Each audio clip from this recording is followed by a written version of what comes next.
have been away for a minute because I was writing a book about life abroad, and the book is now out on Amazon, and the name of the book is actually Majuu. The word Majuu is a colloquial Swahili word that is commonly used in the Kenyan setting, and directly translated, it means living abroad, or the promised land that is full of milk and honey. And this word has been used for quite a bit of time in the Kenyan setting. But let's be honest, this word means way more than just a change of address or moving from one country to the other. And if you're listening to me from any other part of the world, you obviously potentially have a colloquial word that means moving abroad or living abroad in your own colloquial language. My name is Nduta Wambura, and welcome back to this channel. I have been away for a minute because I was writing a book about life abroad, and the book is now out on Amazon, and the name of the book is actually Majuu. And I want to tell you all about it. So please stick around until the very last minute. Majuu in the Kenyan setting has been thrown around for the longest time to mean so much more than just a change of address, and usually it carries quite an unspoken perception that the moment you cross that border, you have stepped into a completely different pedestal and that you have made it into the promised land. As if the promised land, if you read the Bible, you would know the promised land was full of milk and honey. Now, I digress, but this is about life abroad. And the promised land in the thought process of several people is that when you move abroad, you will have no more problems. It is going to be a land where money is just waiting to be picked up. How I wish this was very true. For money to be picked up from the trees, it is a land where there is always more than enough for you to keep sending back home. Without even realizing it, this word Majuu automatically turns you into an ATM for everyone watching back home. This is the picture that we are fed, and it is deeply ingrained in us even as you plan to move abroad or move to a different country. And think about how you're going to help your people back home when you move abroad into this promised land. And this picture right there, this is exactly why I wrote this book, to unpack the realities and the truths of living abroad for those already living the reality and those who even aspire to live this reality, because it's not an easy. It is a constant juggle of several things, from black tax, from hyper independence, from loneliness, from feeling as if you're pulling and pushing between two different worlds and trying to keep up in all these worlds. This is a book that is going to encompass all the truths about living abroad. And in any case, I had quite a lot of things to say in this book, and I did not fit pretty much everything that I needed to. And Majuu, book one, is pretty much a collection of truths, or a love letter to my community, or let's say a therapy to my community after speaking to quite a number of people and mentoring quite a lot of people who have moved abroad and are now living abroad, whether that is on study basis or somebody who has come to work and so on and so forth. We all go through several things, and yet we think that some of the things that we go through are just weird to us. But all these things that we go through, guess what? They are all universal. Several people feel the same way that you feel. And so this is a book to actually call you out and tell you, hey, you are not experiencing this alone. This is something that several people go through, and this is something that needs to be deconstructed as a misconception of people who are looking at you from the lens of being back at home and what is ingrained into their memories that life abroad is all about.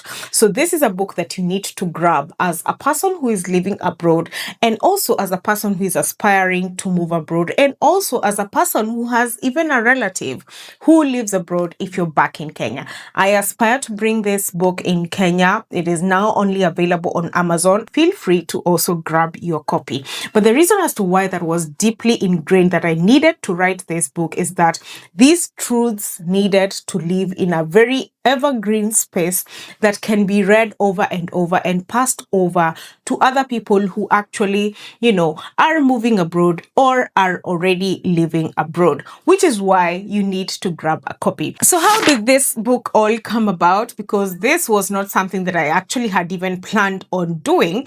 But I spoke to a friend of mine who had the audacity to ask me, why did you stop writing, Nduta? So if you know me from this channel, if you know me from back in the day, I used to write ghost posts on blogs. I used to write for newspapers, different columns, and I used to write about nutrition. I used to write also on several magazines as well, and also did academic writing. If you know what academic writing is in Kenya, I used to also do that. And, my friend called me out and asked me, so why did you stop writing? You used to write some very nice pieces. So I'm like, okay, yeah, sure. That's, when I moved abroad, several things had to change. So I was like, you know what? I'm clapping back and I am going to write a book. And so this book only came about after that talk. And so I sat down and asked myself, so what exactly is it that I want to write about? And the rightful thing that I would think about was only about the life abroad, because I've been speaking about this for quite a long period of time. I did not want to write just my own personal story because, yes, memoirs are nice, but I wanted a book where people would feel seen. And I wanted a book that it is not just my thoughts that I am putting on that book. I wanted to hear from the people what they are thinking about various topics. And so what I did is I had a whole schedule of posts that I would presume to do on my Instagram. So if you follow me on Instagram, you definitely have seen each and every name of the chapters in this particular book, because I did a schedule where I had several thoughts of this is what I want to write, but I want to hear first from the community what they resonate with, how they comment, what type of things they would want to actually see, and so on and so forth. So I did a post every other week since last year. Actually, I think this was back in September or August thereabouts when I started writing those posts. And every single time you would see a post on my Instagram, it meant that I was ready to start developing the new chapter, the next chapter, and the next chapter, and the next chapter. And it was not an easy task. Believe me, I had so many thoughts, because I would challenge myself that once I write a certain post, then I need to put my thoughts and I need to incorporate the thoughts of all the comments and any DMs that I might have received and any sentiments that I might have received. And so this was very, very, very crucial for me to do.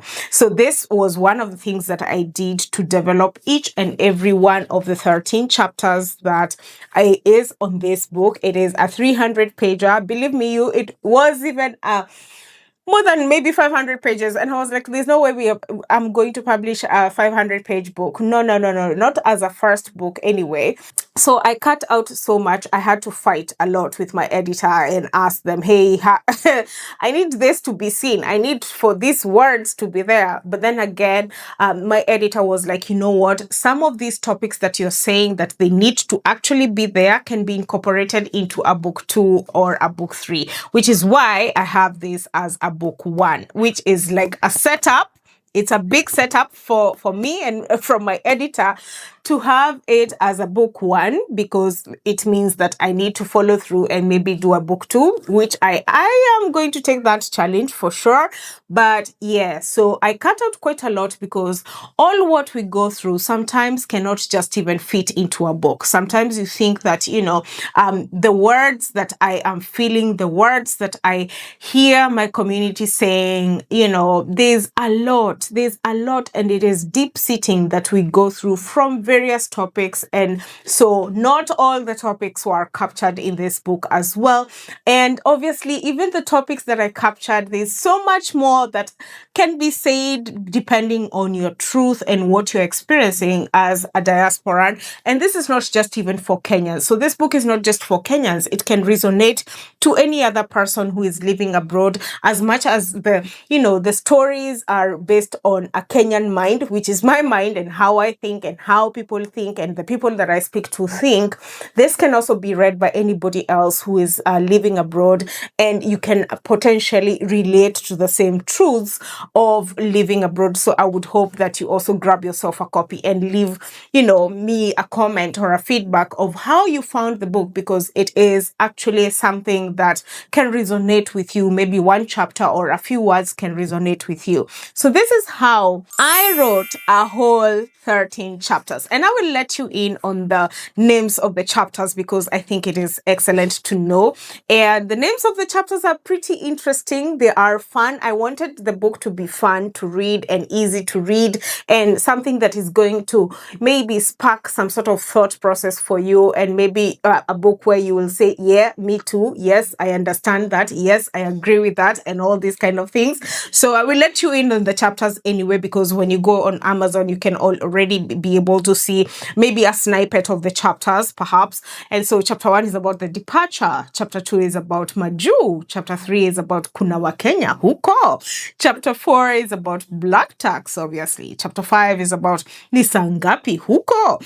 Chapter 6 is Kuna snow, huko. Chapter 7 is homesick. Chapter 8, Ulipata Papers. Chapter 9, Majuu Love. Chapter 10, Summer Bunny. Chapter 11, Unakuja lini. Chapter 12, Haki umechange. Chapter 13, Siurudi tu Kenya. And I had to leave it at that because, believe me, I also fought a lot with myself of what exactly is it that I want to include. But I would hope that you read through and find how I have a very interesting way of writing, which I used to write even before that. I tried not to have as many filters, and I try to write shorter sentences. Sometimes I write long sentences depending on the point that I want to bring in. But I would hope that you sit with, some sort of, if something feels unfamiliar, please sit with it and be able to understand it from my perspective. I also have used a few Swahili words, a few Sheng words. I have left a glossary at the very, very last pages. So please go ahead and check that out if you want to know the meaning of some of these words.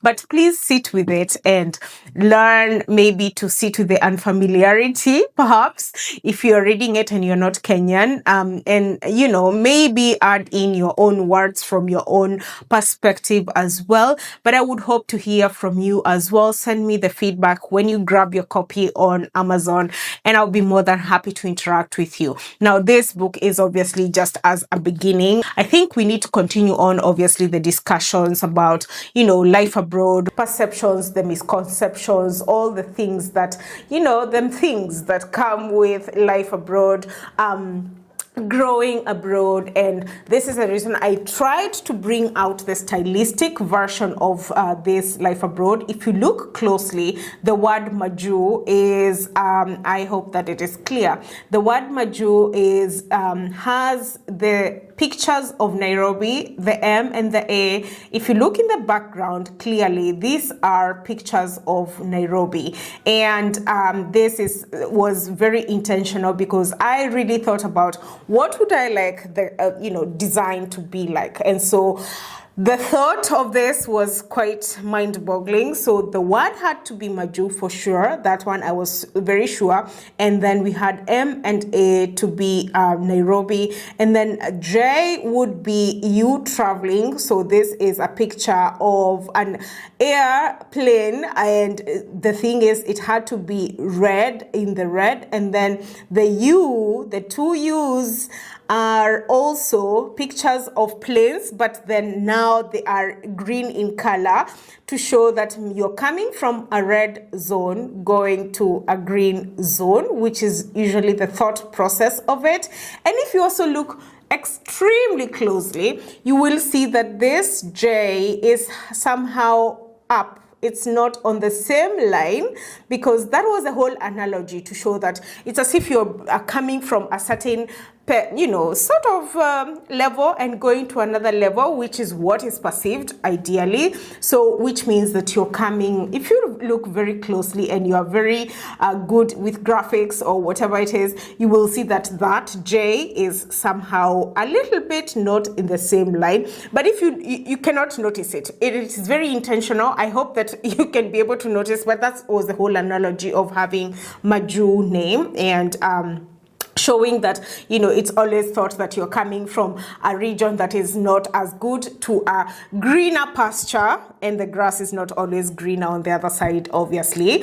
And the other thing that was very crucial for me was to have some sort of lens. Obviously, this has been printed by Amazon, so maybe the whole design idea might not be what I have right on my computer, is not necessarily maybe what, when they print it out, maybe some of the pictures, especially this picture and this picture, might not exactly look the same. I would hope that the copies that will be there in Nairobi would be a bit different. But if you look, this picture is a picture I love of Kenya, and this is a picture that shows, how we enjoy excellent weather, how, our country is quite a happy place, with the sunsets and the sunshine and, the greeneries, pretty much everything that comes with Kenya. But this is one of my favorite photos in the bush that necessarily, if you look closely also on this picture, it is going to have some sort of wild animals.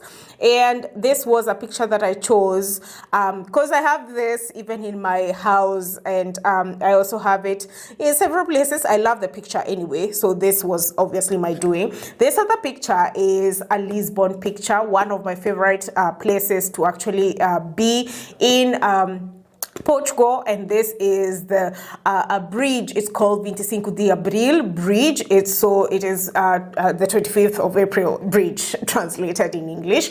And so the idea of this is that, it's blue in color. It looks nice. It looks, as if, you are now in some sort of upgrade, sort of, I would say. But I mean, this is one of my other favorites. So these are two of my favorite photos, and the idea was to have them in a sort of a lens looking image, or a binocular looking image, and to show that, these are two different worlds, and so it's life between the different worlds.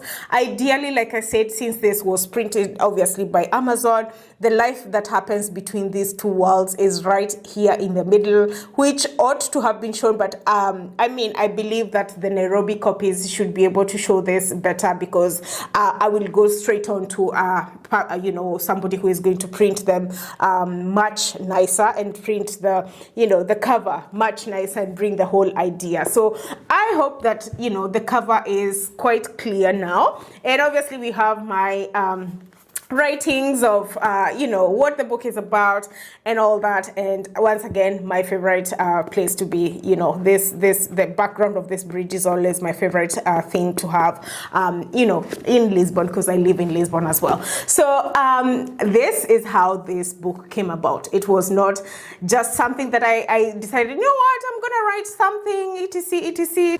So Majuu book 1 is my answer to every Kenyan who has ever looked at me and asked, wait, you feel that too?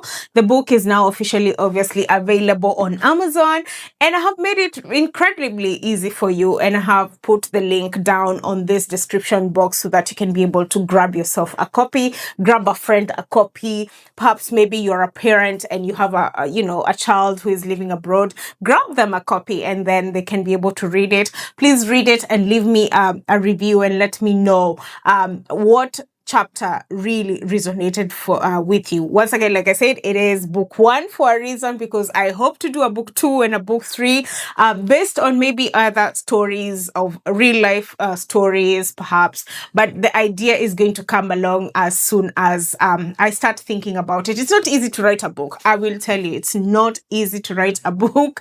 It's not like writing an article or submitting a piece to a newspaper or whatever it is. It's not the same. It is not the same.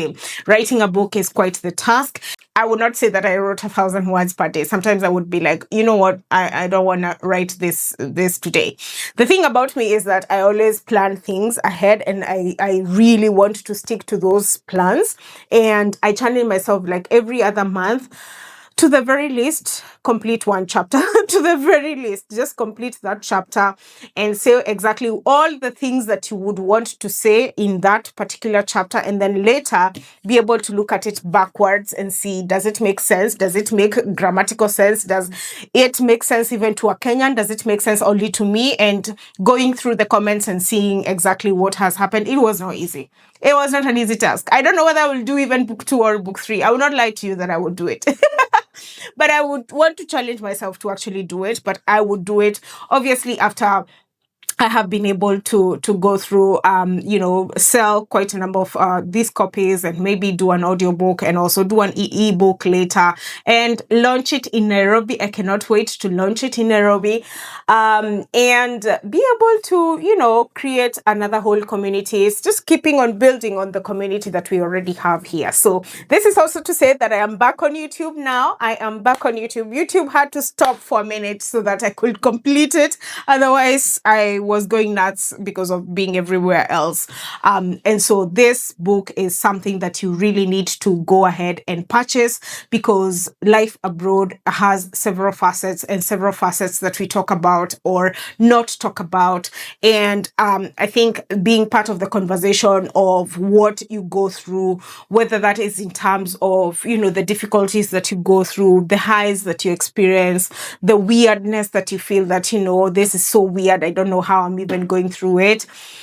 You're not alone. I want to give us a whole group hug. We need a whole group hug, and we can be able to actually understand each other in a very, very different perspective. And so go ahead and grab your copy. You need to grab your copy. Grab your copy. Grab a copy for your friend. Grab a copy for your ex. Yeah. Grab a copy for your child, whatever it is, and let me know what resonates with you. So I do hope that I can be able to continue to speaking about various topics that are in this book, obviously, and we will continue normal programming with the other topics that we talk about on this channel about study abroad, life abroad, how to move abroad, and so on and so forth.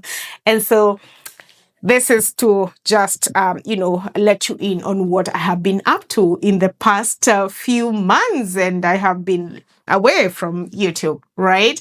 And until next time, please subscribe and stay connected to this channel. And I'll be more than happy to keep on doing these videos. And until next time, bye.